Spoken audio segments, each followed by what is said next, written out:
ফজরের 2 রাকাত সুন্নাত এ পুরো দুনিয়া আর দুনিয়াতে যা কিছু আছে সব কিছুর চাইতে উত্তম।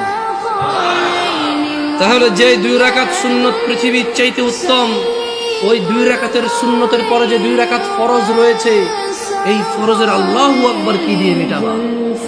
এই ফরজের সামি আল্লাহু লিমান হামিদা কি দিয়ে মিটাবা? কত টাকার মালিক হয়েছে তুমি নামাজের কাফারা দিবা? যেখানে সুন্নত 2 রাকাতের মূল্য পুরো পৃথিবীর সমস্ত সম্পদ বিক্রি করে যদি একটা স্বর্ণ কিনা হয়, ওই স্বর্ণকে যদি এক পাল্লা রাখা হয়, আর ফজরের 2 রাকাত সুন্নতকে যদি এক পাল্লা রাখা হয়, ফজরের 2 রাকাত সুন্নত ভারী। ওই সুন্নত এত ভারী হলে ওই ফজরের নামাজের ফরজ যেটা তুমি ঘুমের মধ্যে কাটিয়ে দাও, ওই 2 রাকাত ফরজের আল্লাহু আকবার, সামি আল্লাহু লিমান হামিদা, আত-তাহিয়াতু সুবহান রাব্বিয়াল আযীম, সুবহান রাব্বিয়াল আলা কি দিয়ে কিনবা তুমি? কি কয় টাকার মালিক হয়েছে যে 2 রাকাত সুন্নতই পুরো পৃথিবীর চাইতে উত্তম?